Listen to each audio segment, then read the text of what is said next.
네, 여러분 너무 반갑습니다. 이제 정말 날씨가 따뜻해진 것 같아요. 이제 자켓을 이제 봄으로 바꿔야 할 것 같아요. 겨울 거를 입고 왔더니 좀 덥네. 아니 오늘부터 좀 추워진다고 하지 않았나요? 저녁부터. 그래서 하여튼 날씨가 따뜻해져서 우선은 되게 좋은 것 같아요. 그죠? 오늘 우리가 이것도 안 트니까 조용한 그런 가운데서 예배를 드릴 수 있어서 너무 좋은 것 같습니다.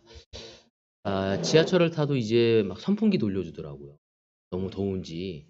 그리고 카페에 갔더니 막 에어컨을 막 틀어주고 그래서 정말 덥더라고요.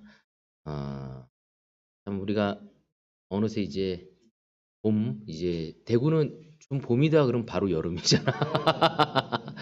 그래서 우리 계절을 잘 준비할 수 있기를 바라고 싶습니다.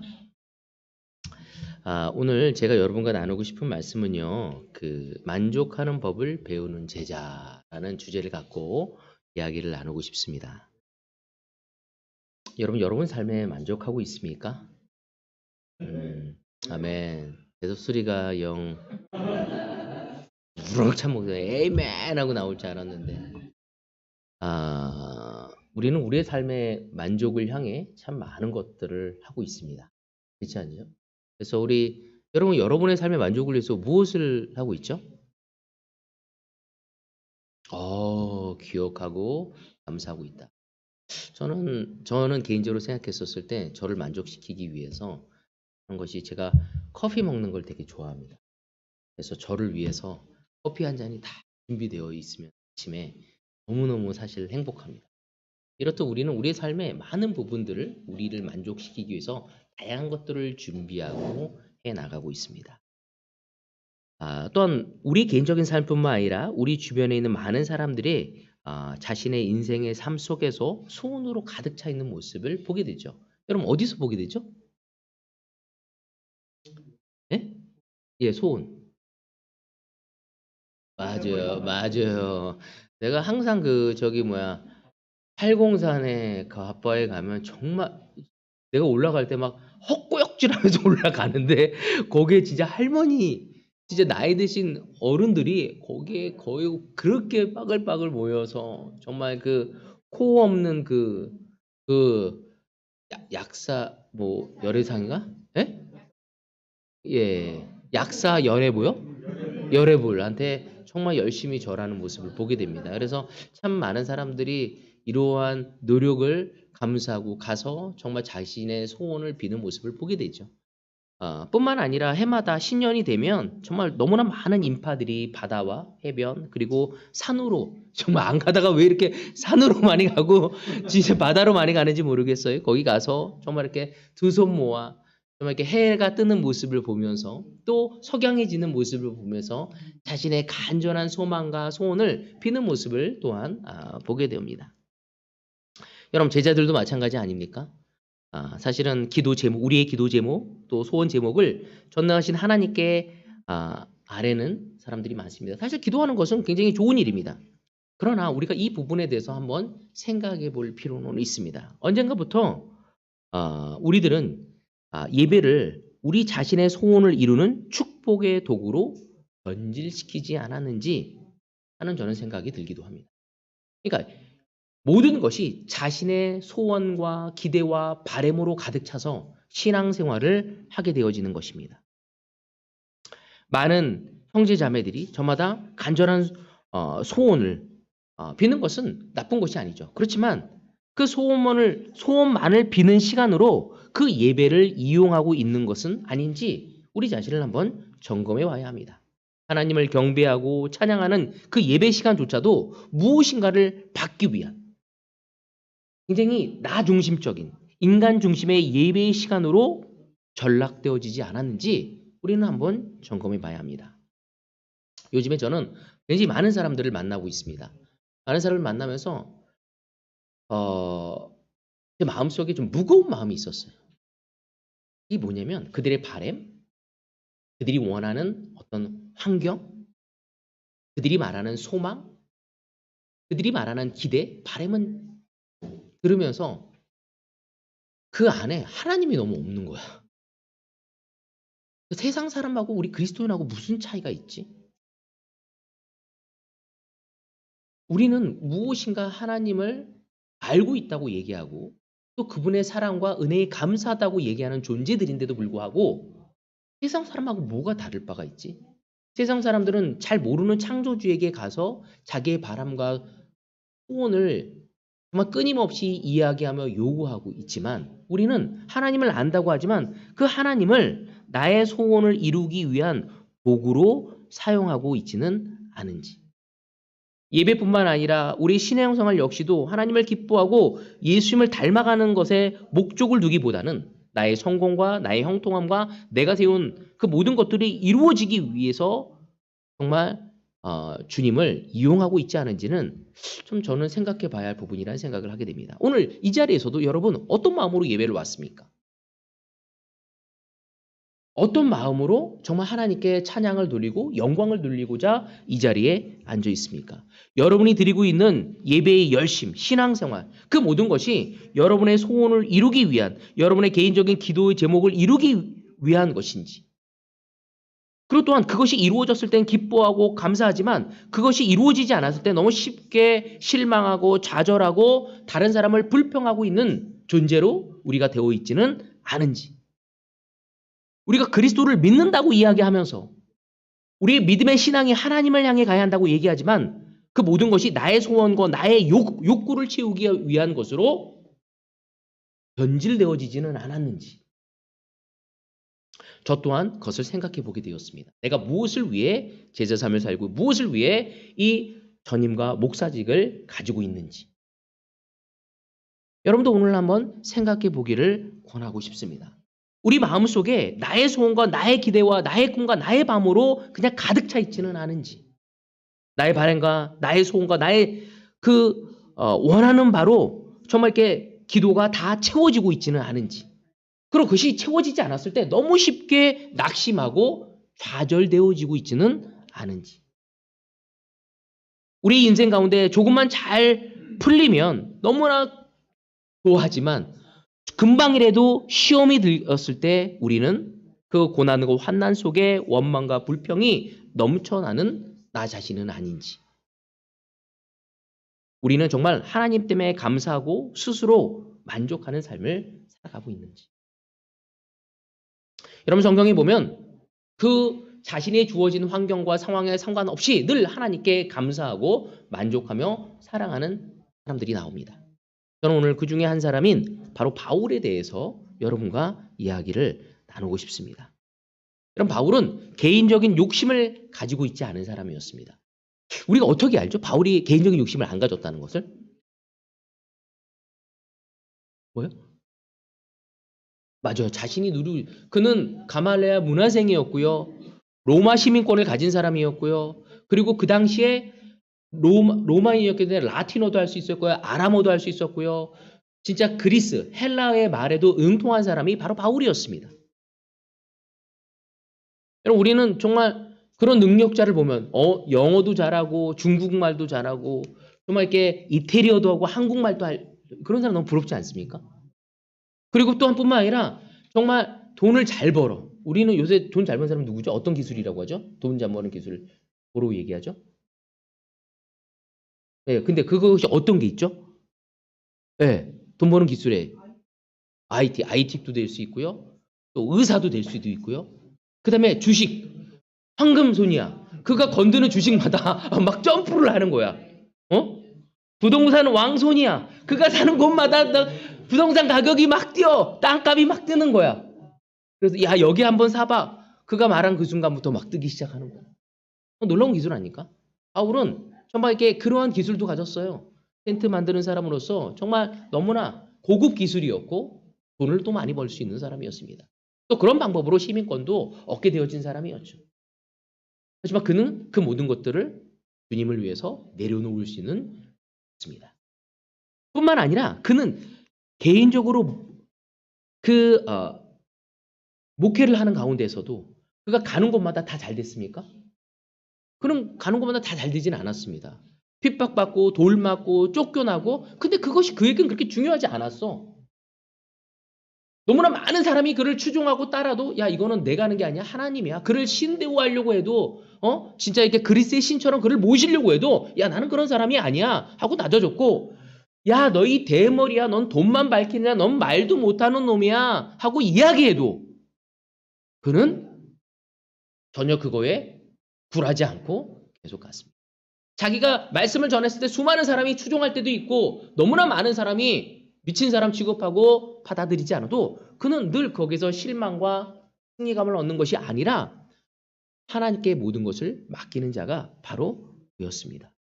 그래서 그는 욕심이 없다는 것을 볼 수 있습니다. 그의 꿈과 소망은 오직 주님의 복음을 증거하고 영혼을 구원하고 구원받은 그 백성들이 든든하게 살아갈 수 있도록 세워지는 것을 원했죠. 그래서 그 사도행전을 바라봤었을 때 그가 교회를 세운 그 모습들을 봤었을 때 우리는 그가 사심이 없고 주님을 향한 사람이란 것을 볼 수 있습니다. 전도 여행을 할 때도 왜 했습니까?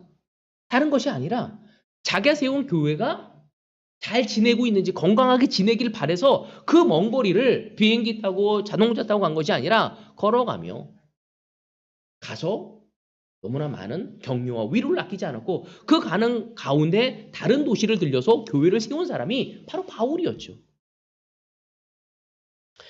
그런 그가 너무나 놀라운 마음을 갖고 사심 없이 주님을 위해서 갔던 그가 로마 감옥에 갇히게 됩니다. 그리고 주변에 많은 교회와 제자들이 핍박하고 여러 시험에 들게 되어집니다. 자신이 아무것도 할 수 없는 그러한 상황 속에서 야 로마에 가서 너무나 놀랍게 말씀을 전했는데 로마에 가서 하나님의 놀라운 역사를 무슨 일이 벌어질지 모르지만 두렵고 떨리는 설레임으로 자신의 영광을 자신을 높게 하고 계속 있으면서 유지할 수 있는 많은 교회들이 있는데도 불구하고 그걸 내려놓고 로마에 가서 말씀을 전했더니 그는 감옥에 갇히게 된 거죠.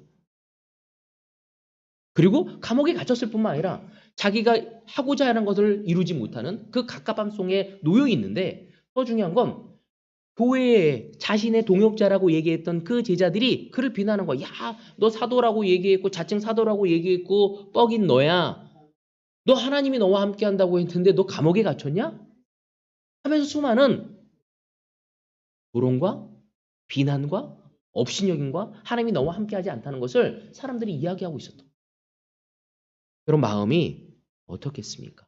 그의 삶에 있어서 그가 감당했던 그 모든 것이 물급처럼 내려앉는 그 위기를 경험하고 있었습니다. 여러분이 그런 상황에 가 있다면 어떻겠습니까? 하나님, 제가 죽도록 위해 이런 고생했는데 결과가 고작 이겁니까? 하면서 하나님께 원망하지 않을 것입니다. 하나님, 정말 이렇게 목숨 걸고 주를 위해 일했는데 왜 나에게 이런 상황을 허락하셨습니까? 이런 원망하지 않겠습니까?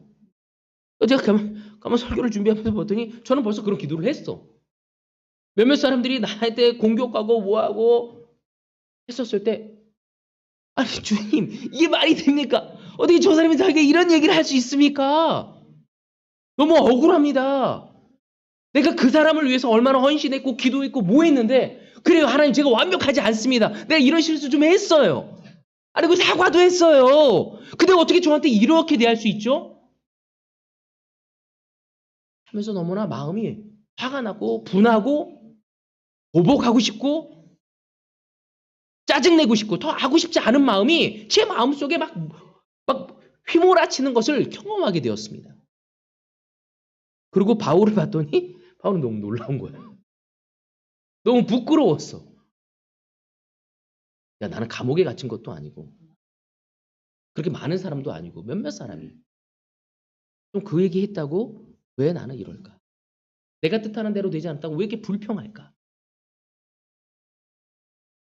바울이 이러한 고난과 위기 가운데 그는 그 제자들에게 자신은 기뻐하고 만족하고 있다고 고백하는 것이 저한테 너무나 감동이었습니다. 어떻게 감옥에 갇혀서 자기의 뜻을 펼칠 수도 없고 자기의 목표대로 이루어질 수도 없는 그런 열악한 환경. 그리고 밖에서 격려받을 줄 알았더니 막 공격하는 거야. 아유 잘난 척하더니 저놈 머리는 없어가지고 바울이 정말 듣기 싫은 게 대머리란 말 듣기 싫어했거든요. 애들도 막 놀리고 그래갖고. 근데 바울이 그런 얘기를 듣고 있는 거야. 아유 돈 밝히는 자. 아니 자기가 그 돈으로 뭐 편하게 살았으면 몰라. 다 가난한 교회 도와주고 어렵게 했는데 그 돈 밝히는 자라고 난 거야. 아니 글은 잘 쓰는데 말은 못한다 또 막 조롱당하는 거야. 아니 물론 자기보다 말 잘하는 사람들도 있었겠지. 아니 내 말의 중심을 봐야지 왜 이렇게 말을 잘하고 못하고 이런 걸 공격을 하나. 그러니까 고린도에 보면 자기가 말 못하는 것도 고백해. 말 잘 못한다고. 얼마나 쉽지 않겠습니까?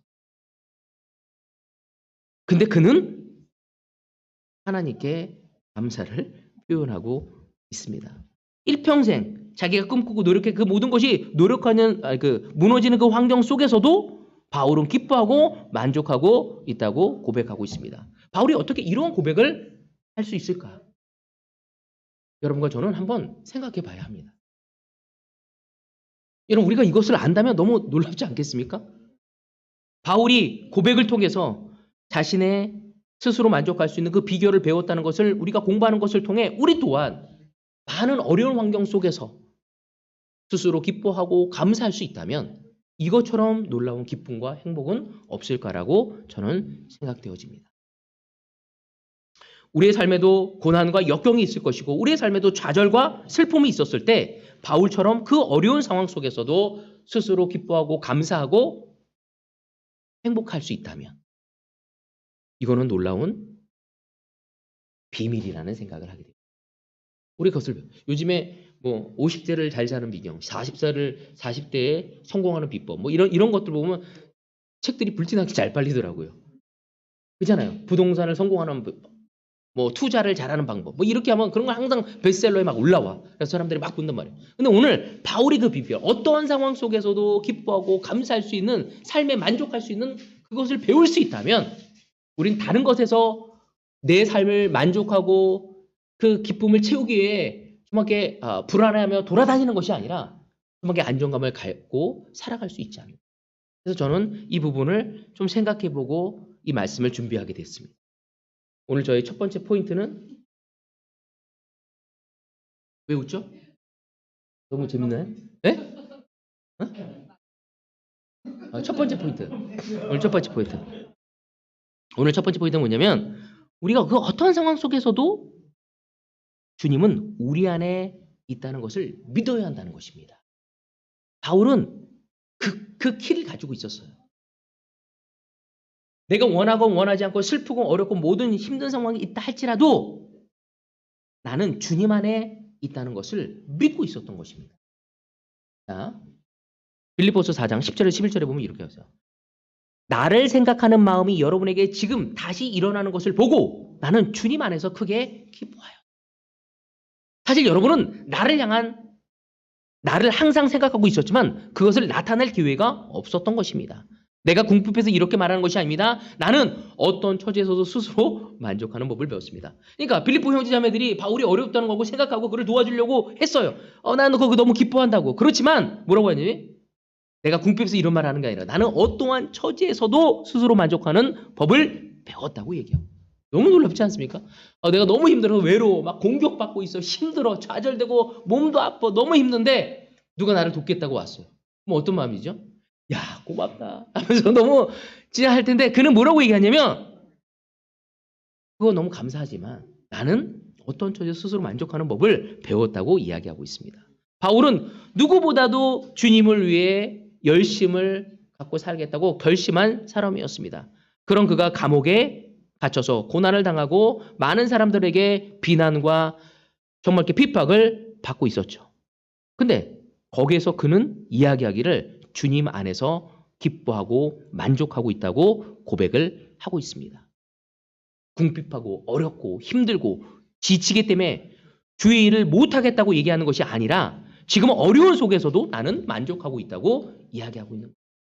10절에 보면은 나는 주님 안에서 크게 기뻐하였습니다. 그냥 기뻐했어 이게 아니라 나는 주님 안에서 크게 기뻐하였습니다라고 고백하고 있습니다. 바울이 그 고난 중에서 기뻐할 수 있고 만족할 수 있어 가장 첫 번째 그 이유가 무엇일까? 바로 그것은 자신이 주님 안에 있다는 사실을 확신했기 때문입니다. 여러분 이건 되게 중요합니다. 주님 안에 있다는 것은 사도 바울의 운명이 하나님 안에, 주님 안에 붙들려 있다는 것을 의미하는 것입니다. 그러니까 내가 아무리 좋은 상황이건 좋지 않은 상황이건 주님에 붙들려서 모든 것이 해결되어지고 나갈 것이고 끝내는 주님의 영광을 드러낼 것을 알고 있었던 것이었어요. 그러니까 그 상황이 그는 좀 어렵긴 하지만 이것을 통해 놀라운 일이 있을 거라고 알고 있기 때문에 참을 수 있었고 견딜 수 있었고 기뻐할 수 있었던 것입니다. 예를 들어서 우리가 스포츠 경기를 볼 때 재방송을 보잖아요. 그죠? 근데 막 지고 있어. 2대 0으로 지고 있는 거야. 근데 우린 결과를 알아. 3대 2로 이긴다는 거야. 그럼 어떻죠? 편안한 마음으로 기대하고 야야 여기 어떻게 세 골을 더 넣을까 기대하고 어느 시점에서 이게 역전을 할까 그 결과를 알고 그렇게 보듯이 바울은 그렇게 보고 있었던 거였죠. 비록 육신은 감옥에 갇혀 있고 여러 가지 고난과 환난과 어려움을 당하고 있었지만 이러한 환경과 상황들이 예수님 안에 붙들리는 자신의 운명을 바꿀 수 없다는 사실을 알고 있었던 거였죠. 우리는 내 삶의 주인이 내가 되었었을 때 모든 걸 내가 책임져야 합니다. 근데 바울은 자신의 삶의 주인이 예수님이라는 걸 알았기 때문에 별로 두려워하지 않는 거였죠. 이거를 통해서 하나님은 어떤 놀라운 영광을. 그래서 가끔 제가 우리 아이들과 우리 아내와 연습곡을 봤었을 때 그 주인공이 막 고난을 당하고 막 죽으려고 해. 근데 내가 한마디 합니다. 주인공은 죽지 않아.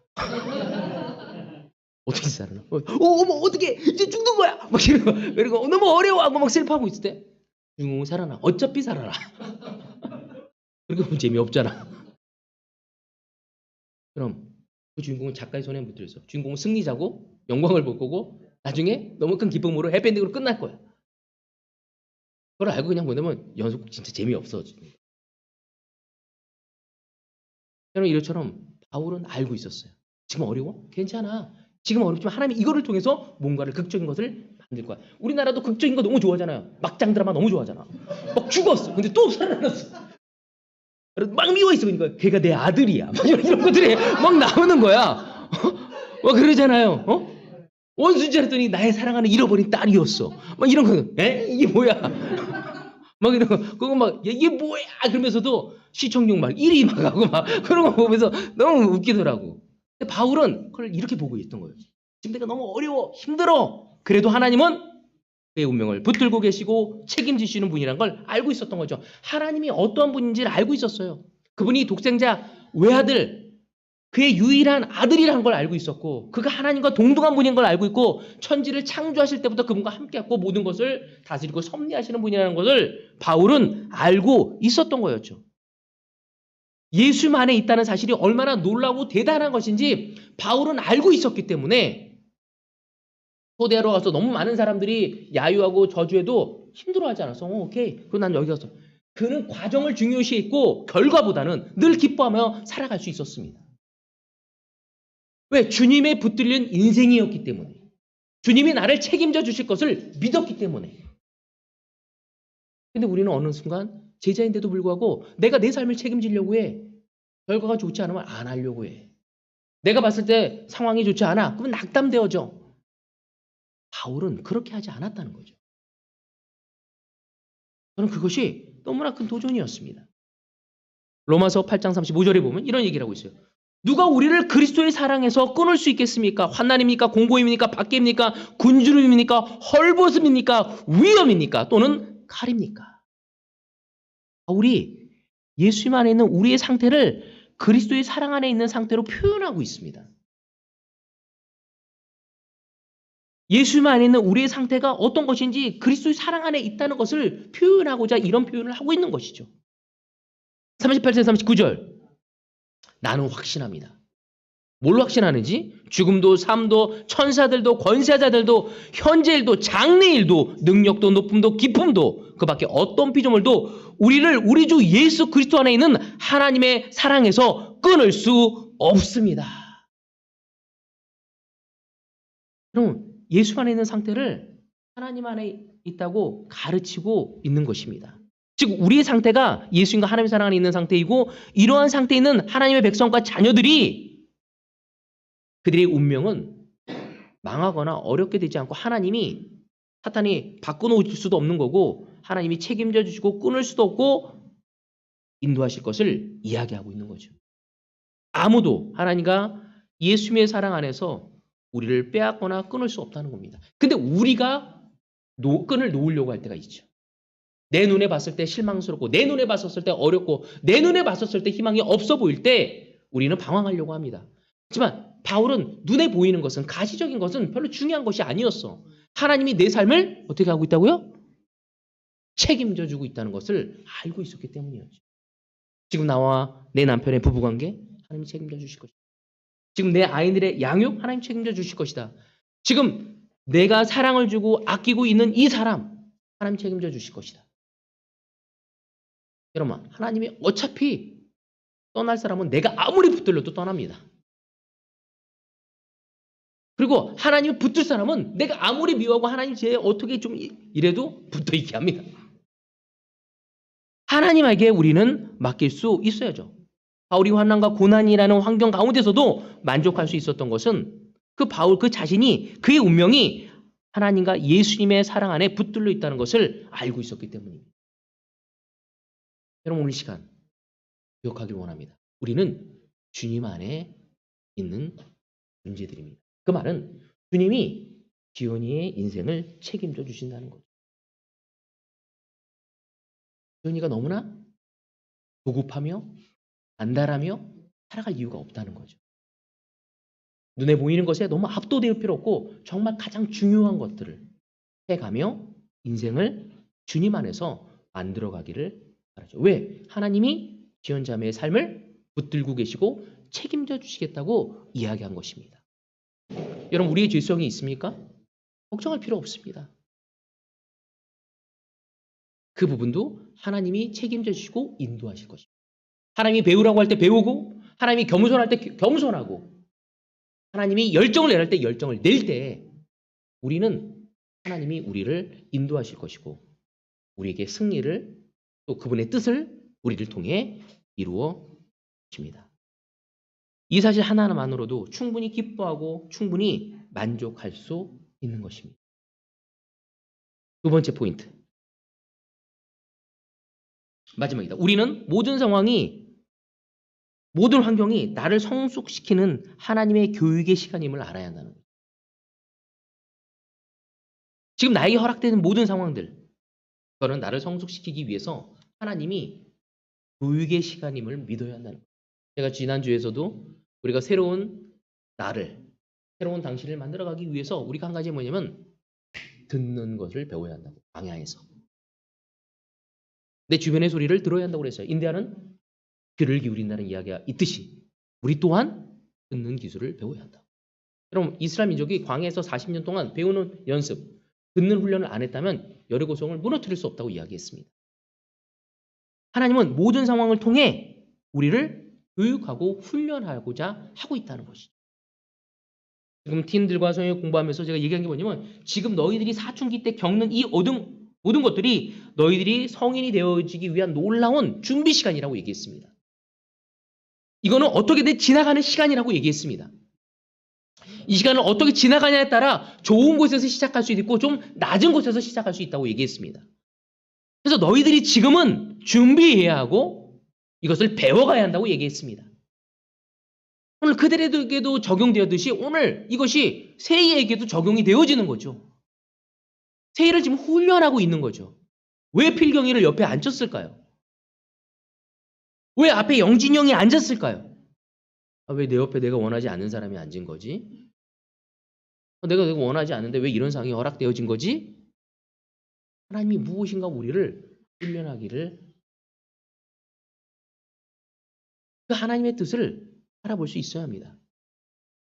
10절에 보면 나를 생각하는 마음이 여러분에게 지금 일어나는 것을 보고 나는 주님 안에서 크게 기뻐하였습니다. 왜냐하면 바울이 너무 기뻤습니다. 왜? 그 빌립보에 있는 형제자매들이 바울을 생각하는 마음이 다시 일어나는 것을 보고 굉장히 기뻐했죠. 근데 사실 여러분은 나를 생각하고 있지만 나는 그것을 나타낼 기회가 없었다고. 사실 그런 마음이 있었지만 나에게 그럴 거를 줄 수 있는 시간이 많지 않았다고. 그렇지만 내가 감옥에 갇혔는데 여러분이 나를 도우려고 하니 너무 기쁘다 얘기하는 거죠. 그러니까 바울이 빌립보 교회 형제 자매들을 생각했었을 때 그가 헌신했던 부분이 아름다운 결실로 맺어지는 거야. 사실 그 교회가 개척한 지 그렇게 오래되지 않았어요. 그런데도 불구하고 그 교회가 도움을 받는 교회가 된 것이 아니라 도움을 주는 교회로 성장하게 된 것입니다. 그러니까 너무 기쁜 거죠. 내가 도와달라고 한 것이 아니라 빌립보 스스로가 도와주고자 하는 거야. 그러니까 예를 들어서 필경이가 보더니 세희 형인가? 세희 동생인가? 동생이구나. 세희를 내가 좀 도와줘야겠다. 세희보다 한참 전에 후에 세례를 받았지만 세희가 영적으로 좀 어렵게 지내네. 내가 얘를 좀 도와줘야겠다. 그에게 힘이 되어줘야겠다. 그가 격려가 되어줘야겠다. 그러면 어떻게 느낄까요? 세희가 감사함을 느낄 거 아니에요. 또한 필경이랑 함께 공부했던 상창이가 좀 어려운 시간을 올 때 필경이가 스스로 내가 상창이를 위해서 매일 같이 콰이타임 해줘야겠다. 그 집에 찾아가 주는 거야. 같이 콰이타임 해주는 거야. 같이 기도해 주는 거야. 그리고 밥도 사주는 거야. 그리고 차도 사주는 거야. 커피, 차, 자동차 말고요. 그걸 사주면서 격려이고 위로하면 상생의 마음이 어떻게 너무 격려가 되지 않겠습니까? 아니 지금 아직도 도움을 받아야 할 필경인데 그런 도움을 주는 사람이 되었다는 것에 대해서 지금 보안이가 저 지방에서 왔다 갔다 하고 있잖아요. 그죠? 근데 그가 오히려 시간을 내서 여기에서 와갖고 내가 재호 형을 좀 도와줘야 할 것 같아. 재호 형을 위로해 주려고 하고 같이 말씀을 나눠주려고 하고 함께 초대해 주려고 하고 있고 그의 믿음의 확신을 나눠주려고 한다면 재호가 어떻게 느끼겠습니까? 너무 격려받지 않겠습니까? 바로 그런 모습을 이야기한 거예요. 한번 생각해 보십시오. 동요가 성역 공부를 하고 있는데 깨달았다고 해서 아빠 요즘에 콰이타임이 좀 부족한 것 같아요. 같이 콰이타임을 하시죠. 격려하고 아빠한테 믿음을 주려고 하고 아빠 나 이 말씀을 통해서 아빠가 힘을 내길 원해요. 회사 일 때문에 육체적으로 여러 가지 찌들어 있는 그 아빠에게 뭔가 격려를 주려고 해. 그러면 성구의 마음이 어떨까요? 어쩌면 성구는 울 수도 있을 거예요. 잘 울잖아 우리 성구 형제가. 바로 바울이 그것을 느끼고 있는 것입니다.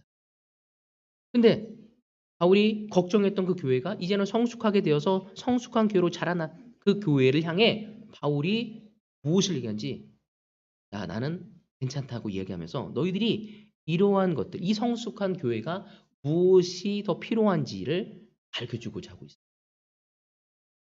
그 성숙한 자기 안에도 빌립보 교회도 문제가 있었지만 그럼에도 불구하고 바울을 돕고자 하는 다른 교회를 돕고자 하는 그 빌립보 교회를 보면서 너무 만족한 걸로 끝났냐 하고 그런 성숙한 교회가 무엇을 더 배워야 할지를 이야기하고 있는 거예요. 빌립보서 4장 11절 12절 성숙한 그 빌립보 교회와 제자들이 더 성숙해지기 위하여 필요한 것이 무엇인지를 21절 12절에서 설명하고 있습니다. 내가 궁핍해서 이렇게 말하는 것이 아닙니다. 나는 어떤 처지에서도 스스로 만족하는 법을 배웠습니다. 나는 비천하게 살 줄도 알고 풍족하게 살 줄도 압니다. 배부르거나 굶주리거나 풍족하거나 궁핍하거나 그 어떤 경우에도 적용할 수 있는 비결을 배웠습니다. 그 성숙한 교회에 그리고 기쁨을 받았던 그 교회에 너희들이 더 성숙한 교회로 나가기 위해서 뭐냐면 배웠다는 단어를 쓰고 있어요. 여러분 배우고 있습니까?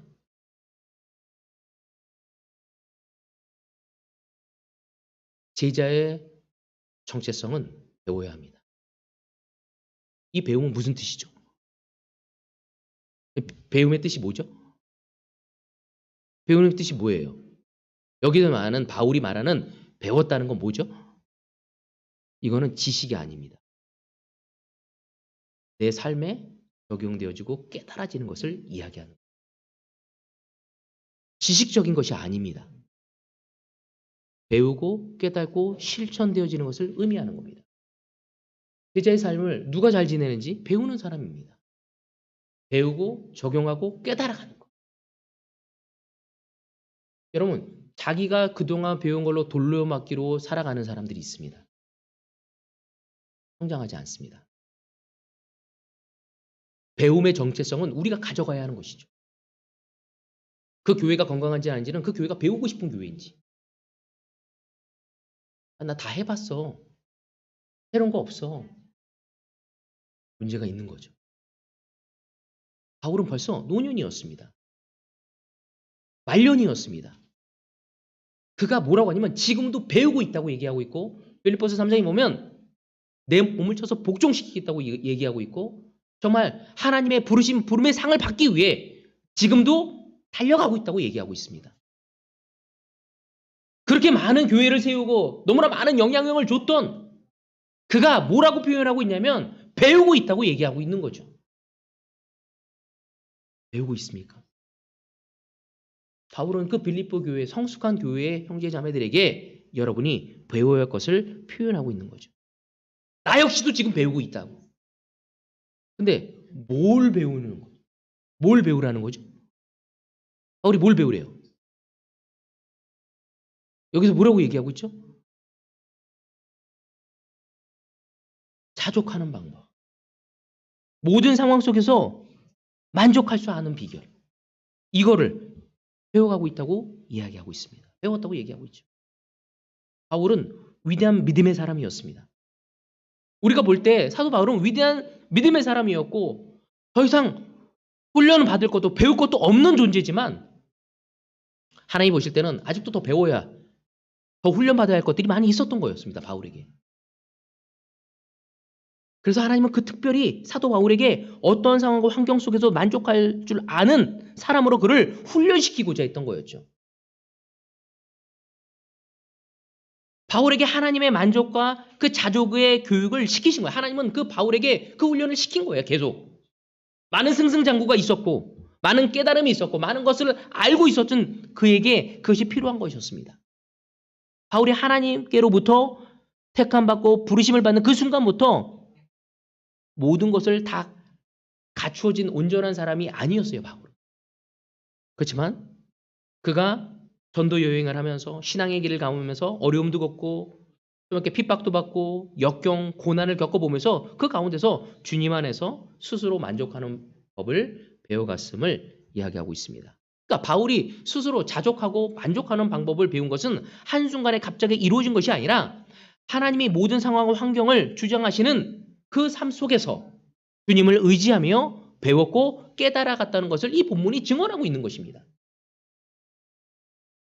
바울이 이러했던 것처럼 빌립보 형제 자매들이 이러한 자족을, 이러한 스스로 배워가야 하는 깨달음을 얻어가야 하는 것을 알려주고 있는 것이 바울이었습니다. 이 가르침과 교훈은 오늘날 똑같이 상호에게, 저에게, 수용이에게, 저에게, 영진이에게, 저에게 똑같이 적용되어져야 하고 우리가 배워나가야 할 부분인 것입니다. 여러분, 바울 같은 사람이 하나님께 그 훈련을 배웠다면 우리는 더할 말이 없는 거죠. 그렇지 않습니까? 어떻게 이미 다 배웠다고 얘기할 수 있겠습니까? 그렇게 감히 말할 수가 없는 거죠. 하나님이 바울로 하여금 여러 문제를 부딪히면서 이 스스로 만족하는 것을 배우게 하셨다면 우리도 동일하게 하나님께서 우리의 삶에서 그것을 배우길 원하시고 지금도 일하고 있는 것입니다. 여러분, 우리의 믿음 생활, 신앙 생활은 장밋빛, 소망으로 가득 찬 꽃길이 아닙니다. 연단과 고난의 길입니다. 여러분, 이스라엘 민족을 보십시오. 하나님이 선택한 모든 사람을 보죠. 그렇지만 그 길에는 가치가 있고 아름다운 길입니다. 그 연단과 고난의 길을 걸어가면서 하나님이 일하시고 섭리하시는 그 사실을 배우고 하나님 한 분만으로 만족할 수 있는 그 비결을 배워가야 한다는 것입니다. 여러분, 우리는 우리의 삶에서 성공하는 삶 속에서도 그 만족함을 배워야 하고 역경 속에서도 그 만족함을 배워야 합니다. 왜냐하면 성공 속에서도 외로운 사람들이 있어요. 그러니까 하나님의 것을 채울 것을 하나님의 것이 아닌 다른 것으로 채울 때 우리는 어려울 수밖에 없다는 것입니다.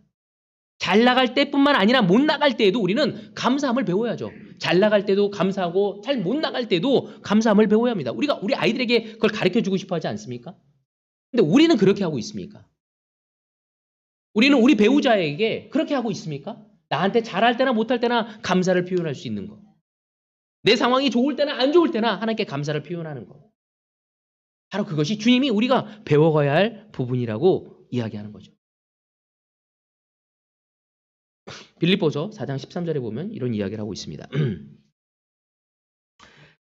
나에게 능력을 주시는 분 안에서 나는 모든 것을 할 수 있습니다. 여기서 모든 것을 할 수 있다는 고백은 여기서 말하는 모든 것은 모든 상황 속에서 만족할 수 있는 것을 아는 것을 말하는 것입니다. 그러니까 모든 상황에서 만족할 수 할 줄 아는 것이 능력이고 하나님이 이 능력을 사도 바르게 가르쳐 주시기 위해서 연단을 주고 고난이라는 훈련의 환경을 허락하여 주신 것입니다. 하나님이 주시는 능력이 없다면 스스로 만족할 수 있는 비결을 배워갈 수 없다는 거죠. 하나님이 주시는 그 훈련을 기꺼이 받지 않는다면 우린 스스로 만족하는 비결을 배울 수가 없는 거예요. 끊임없이 다른 사람하고 비교하는 거죠. 그래서 내가 너무 안타까운 건 늘 비교 대상을 갖고 있는 불쌍한 거예요. 하나님한테 가지 않는 거야. 왜 나는 이 모양이지? 왜 나한테는 이런 대우를 안 해주지? 너무너무 안타깝다. 결혼을 안 하면 결혼을 한 사람하고 비교하고, 아이가 없으면 아이가 있는 사람하고 비교하고, 아이가 있으면 아이가 잘난 거하고 비교하고, 집이 있으면 저 큰 집하고 비교하고. 언제까지 이래야 합니까? 언제까지 남들과 비교하며 그걸로 만족을 채우려고 하고 있습니까? 주님은 주님만으로 만족해 나가며 우리의 삶에 성실하게 가고 우리의 삶에 이 땅의 빛과 소금의 역할을 감당하기를 원하고 있는 것입니다. 여러분, 우리는 하나님이 주시는 능력, 어떤 능력을 원하십니까? 열심히 기도하고 금식하고 작정함으로 얻을 수 있는 그 능력, 은사, 무엇을 받고 싶어 합니까? 바울은 스스로 만족할 수 있는 비결을 배우는 능력을 배우고 싶어요. 하나님이 이거 해결해서 이거 해결해주고 이 능력 주서 이 능력 주는 그 능력과 은사가 아니라 스스로 만족할 수 있는 비결, 이거를 배우기를 했던 것입니다. 여러분, 그거를 배웠다면 어떤 상황에서 삶을 즐길 수 있게 되어진 거죠. 좋은 상황이건 좋지 않은 상황이건 슬픈 상황이건 기쁜 상황이건 내 뜻대로 되건 되지 않건 모든 상황에서 내가 즐길 수 있고 감사할 수 있다면 얼마나 행복하겠습니까? 바울에게 허락하셨던 것처럼 하나님은 우리에게 자족의 능력을, 스스로 만족하는 비결을, 스스로 만족할 수 있는 능력을 배워나가기를 원하시는 거예요. 하지만 이것은 절대로 그냥 얻어지는 것이 아니라 바울에게 허락되어졌던 고난과 연난을 통해서 열심히 교육시키고 훈련시켜서 배워나가도록 이끄신 것처럼 우리의 삶에서도 그렇게 하시는 거죠. 하나님의 능력에는 왕도가 없습니다. 주님이 주시는 그 길을 성실히 걸어가면서 우리가 깨달아가고 알아가는 것이기 때문이죠. 그래서 바울은 모든 상황이 왔었을 때 불평과 원망으로 대처하는 것이 아니라 그 어려운 시간을 하나님이 허락하신 교육의 시간이라는 것을 느끼고 깨달으며 배워가며 그 자족의 능력을 배워갈 수 있었던 것입니다. 마지막 구절입니다. 디모데전서 6장 6절입니다. 자족할 줄 아는 사람에게는 경건은 큰 이득을 줍니다. 여러분, 현재 주어진 상황에서 자족할 줄 안다는 것은 무엇을 의미하는지, 그 상황 속에 하나님이 함께 계시고 결국에는 그 상황을 통해 하나님이 나를 성숙한 사람으로 만드시고 나를 하나님의 사람으로 우뚝 세우시기 위해 진행되어지고 있다는 것을 아는 것이죠. 이거를 모르는 사람은 그냥 포기하게 될 것입니다. 여러분, 우리 모두 그 자족의 훈련을, 만족의 그 훈련을 잘 이수할 수 있는 여러분이 되어지기를 바라고 싶습니다. 여러분, 이것은 그냥 이루어지는 것이 아닙니다. 자족할 수 있는 능력은 마치 씨를 뿌렸을 때 저절로 그 곡식이 자라지 않은 것처럼, 돌봐야 하던 것처럼, 여러분, 우리가 잡초는 그냥 자라지만 씨앗은 그렇지 않습니다.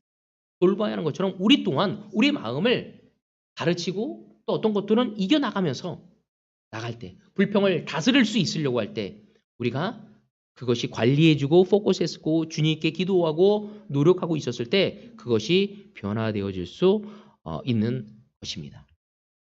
여러분, 우리의 욕망으로 사로잡혀서 주님의 것을 바라보지 못하는 자가 아닌 주님의 뜻을 이해하고 주님이 우리의 삶을 붙들고 계시다.